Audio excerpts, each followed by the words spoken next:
In the raw, unfiltered underbelly of punk rock's golden age, where rebellion wasn't just a pose but a visceral scream against the mundane, Stiv Bators emerged as a force of chaotic brilliance and self-destructive genius. Born Stephen John Bator in 1949 amid the Rust Belt grit of Girard, Ohio, he was a misfit kid raised under the stern gaze of Catholicism, destined to shatter every boundary he encountered. Idolizing the primal fury of Iggy Pop and the slapstick mayhem of the Three Stooges, Stiv fused shock rock theatrics with adolescent rage, creating a persona that was equal parts performer, provocateur, and walking catastrophe. As the snarling frontman of the Dead Boys, he didn't just play punk, he embodied it, turning stages into battlegrounds where blood, sweat, and sneers blurred the line between art and anarchy. Yet beneath the snotty exterior lay a complex soul, a prankster with a philosopher's mind, a pop melody craftsman trapped in a punk's body, and a man whose quest for uninhibited expression often courted oblivion. From the explosive highs of Sonic Reducer to the gothic reinvention with the Lords of the New Church, Stiv's career was a whirlwind of triumph, betrayal, and controversy, marked by swastika scandals, self-inflicted wounds, and a tragic prophecy fulfilled at age 40. This is the story of a forgotten icon whose wild energy ignited a generation, only to flicker out too soon, leaving echoes of what punk could be, raw, reckless, and eternally defiant. He was a product of a strict Catholic upbringing, the kind of environment that often breeds the most fervent rebels. From a young age, he felt like an outsider, a weirdo drawn to the strange and the shocking. Long before punk had a name, Stiv was a disciple of the high priests of shock rock. He idolized Alice Cooper's macabre theatrics, and most importantly, Iggy Pop's raw, animalistic stage presence.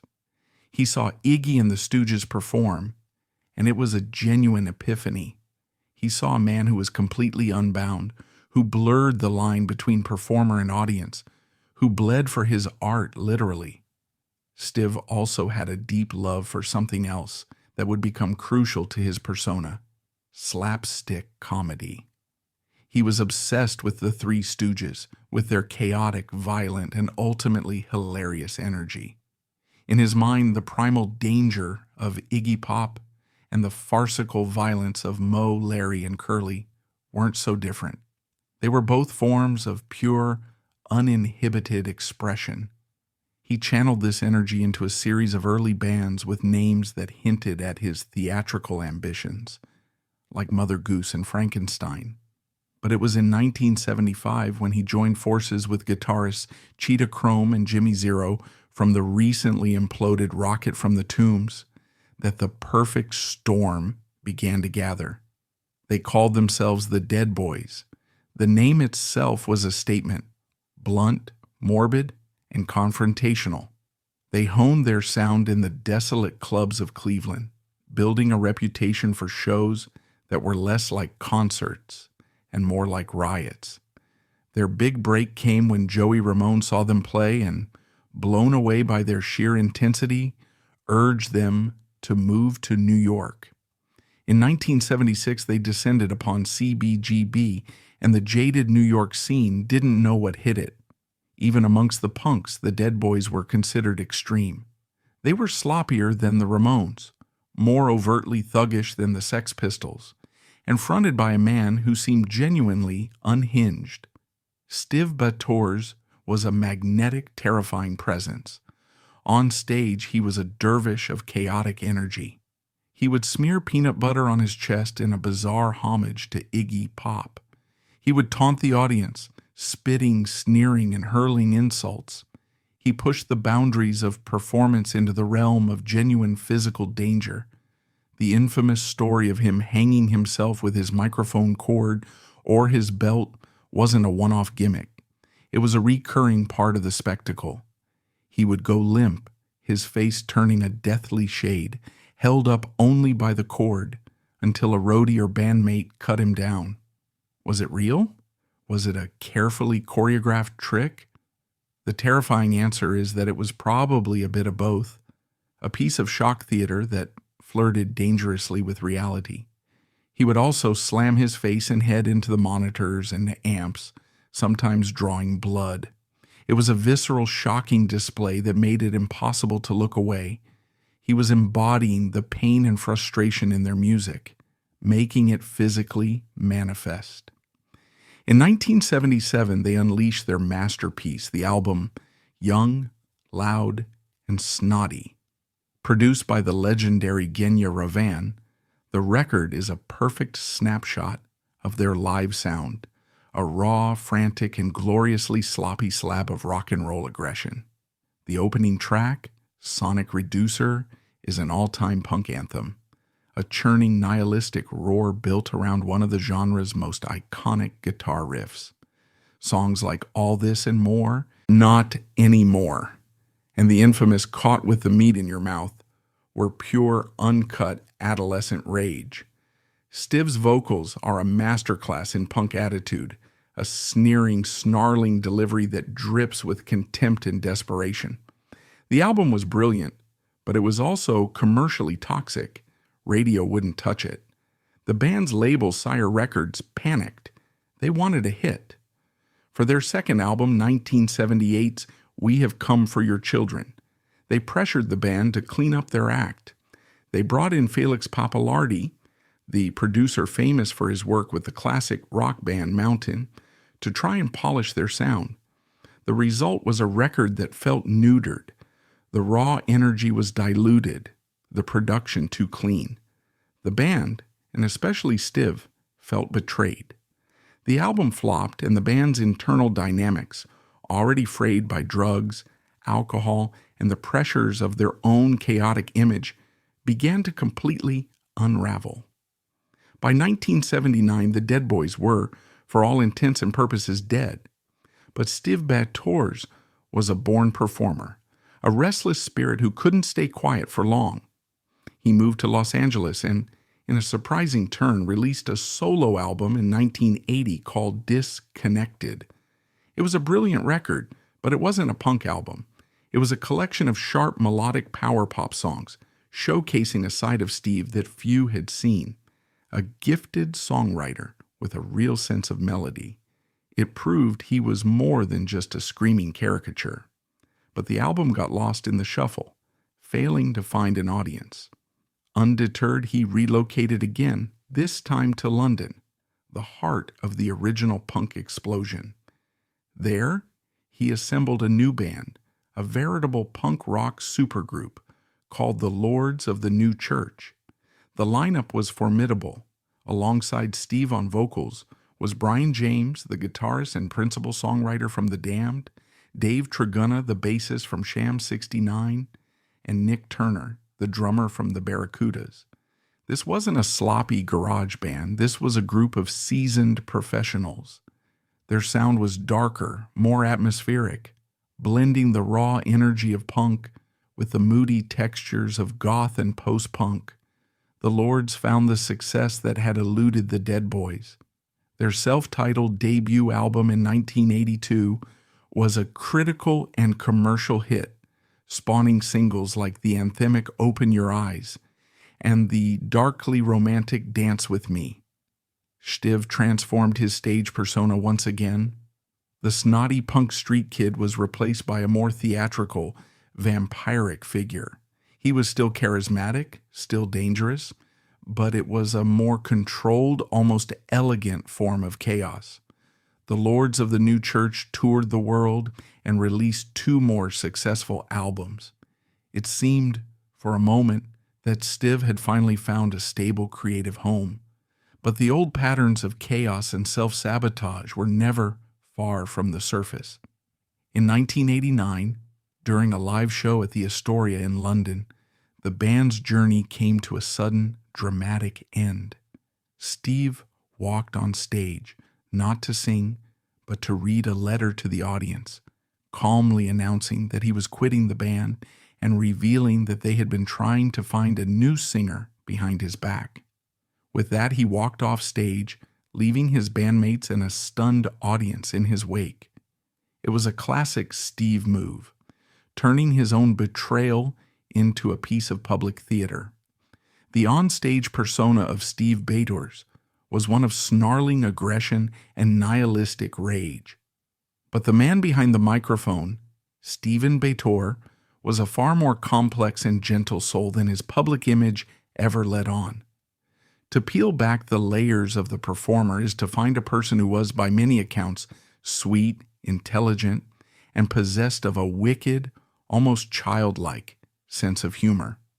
This duality is perhaps the most fascinating part of his story. His friends and bandmates consistently describe a man who was the polar opposite of the monster on stage. Cheetah Chrome, the Dead Boys guitarist and Stiv's partner in crime, wrote in his memoir about Stiv's love for pranks. He was a master of the absurd, a provocateur in daily life as much as on stage. And there's a famous story of him putting on ragged clothes and pretending to be a homeless man, begging for change outside a fancy New York restaurant, where he knew his own record label executives were having an expensive dinner.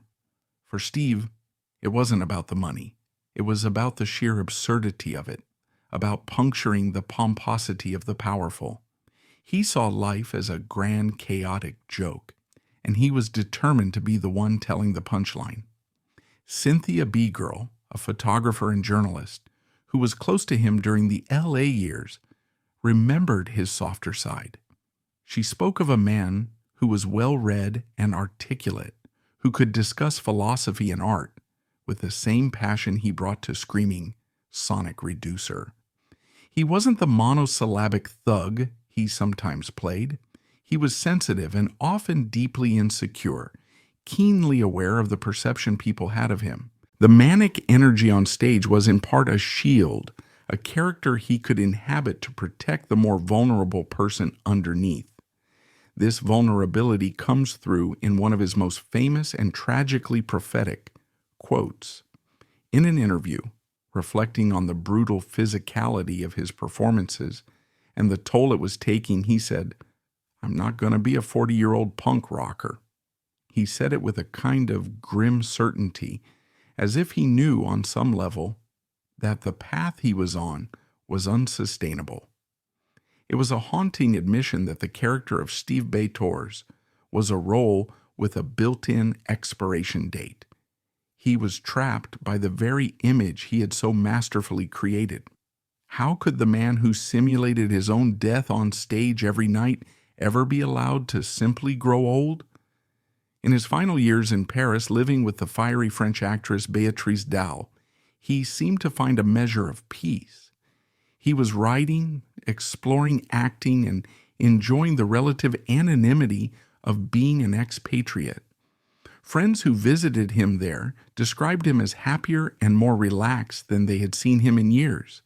He was finally shedding the skin of the snotty punk and exploring the man he could be without it.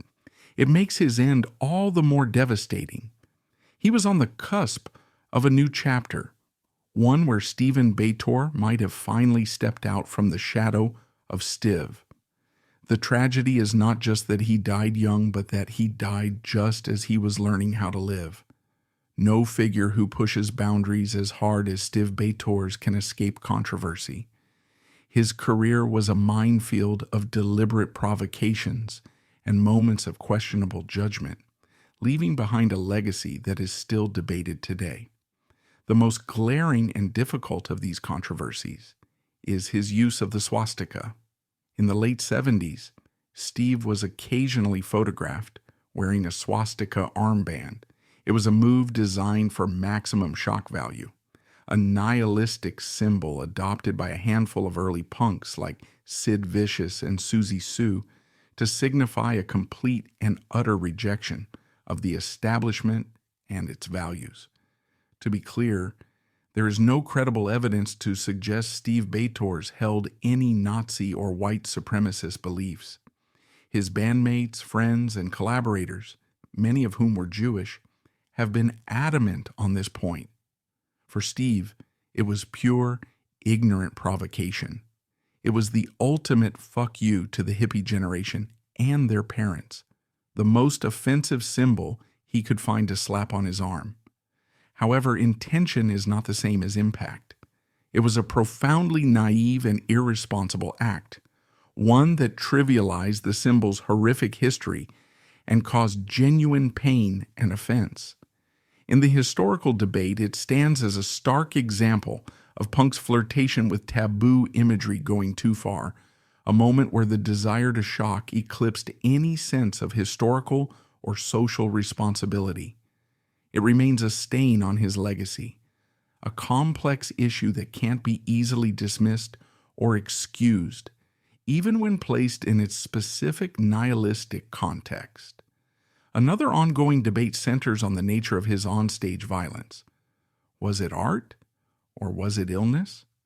Was his self-harm a calculated piece of performance art in the vein of Viennese actionism, designed to confront the audience with the fragility of the body and the violence inherent in society?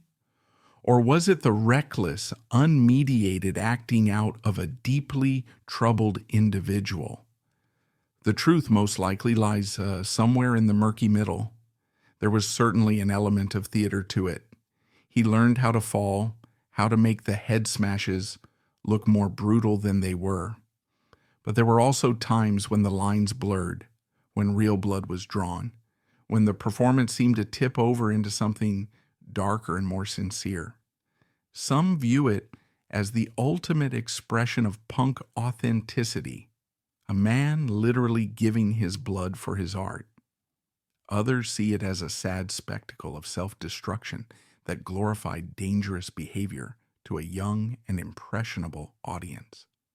Finally, there was the sellout debate that dogged him after he formed the Lords of the New Church. To many of the old-school Dead Boys fans, the Lords' more polished gothic sound, their use of synthesizers, and their relative commercial success was a betrayal of punk's raw, anti-commercial ethos. They saw the snotty kid from Cleveland trading his leather jacket for a vampire's cape. But for Stiv, it was simply evolution. He was never interested in being a purist or fitting into a neat box.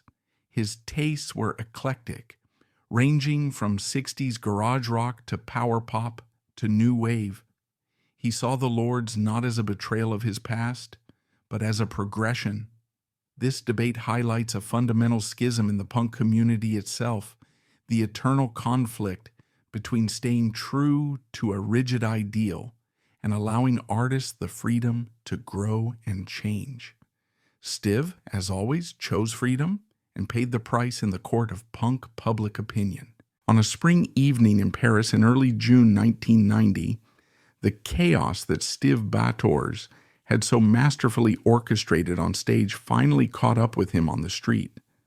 While walking, he was struck by a moving taxi. The impact was significant, knocking him to the ground. Eyewitnesses and friends reported that he was dazed but conscious. Concerned onlookers and his girlfriend, Beatrice Dahl, urged him to go to the hospital to get checked out. But Stiv, in a move that was the tragic culmination of his entire life's philosophy, refused. We can only speculate on his reasons. Perhaps in his dazed state, he genuinely didn't believe he was seriously injured. Perhaps it was the punk rock mistrust of authority and institutions, a reflexive rejection of being told what to do. Or perhaps most poignantly, it was simply the act of a man who had spent his entire life walking away from explosions of his own making, who believed he could walk away from this one too. He went home to his apartment to sleep it off. He never woke up. Stiv Bators died in his sleep from a traumatic brain injury, the result of severe internal bleeding caused by the accident.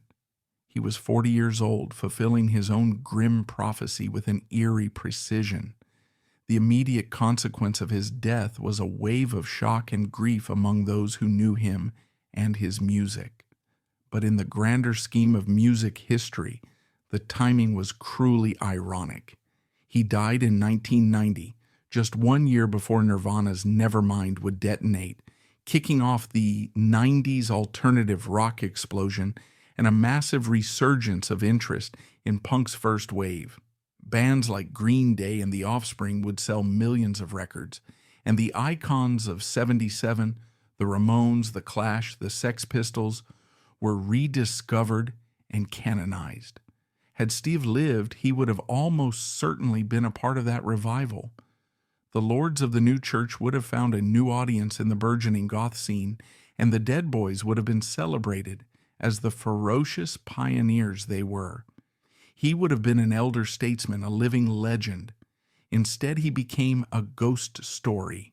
His historical significance, therefore, is one of a crucial missing link. He was the bridge between the raw proto-punk nihilism of Iggy Pop and the theatrical, confrontational frontmen who came later. You can see his DNA in the raw nerve performances of Kurt Cobain, in the shock rock antics of Marilyn Manson, and in the self-destructive legacy of G.G. Allin, who took Stiv's transgressive impulses to their most extreme and horrifying conclusion. Stiv Bators was a blueprint for a certain kind of rock and roll frontman, one who is not just a singer, but a lightning rod, a vessel for the audience's rage, confusion, and desire. We are left with the image of a man who was a living contradiction, a sweet-natured prankster who played a monster, a gifted pop songwriter who fronted one of America's most ferocious punk bands, a rebel who craved acceptance, and a man who screamed for attention but has been met with a strange silence by history. The ultimate irony of Stiv Bators is that a man who spent his life making it impossible to be ignored has in death become tragically easy to overlook. There is a persistent, though likely apocryphal legend about his death. The story goes that his girlfriend, Beatrice Daly, had him cremated and, in a final act of punk rock devotion, snorted a portion of his ashes so that he would always be a part of her. It's a story that's probably not true, but the fact that it exists, the fact that it feels plausible, tells you everything you need to know about the myth he created. It's a fittingly macabre and romantic end for a man who lived his life as a piece of performance art. But we should remember him not for the morbid legends, but for the raw electric truth he represented. In an industry that demands conformity, he was a glorious, unapologetic weirdo. In a world that encourages us to sand down our rough edges, he sharpened his into weapons. Stiv Bators was a human Roman candle, spitting sparks of brilliance and danger in every direction, destined to burn out far too soon. He may be one of rock's forgotten sons, but for those who listen closely, in the raw power of a distorted guitar chord or the defiant crack in a singer's voice, his wild, beautiful, and snotty scream echoes on,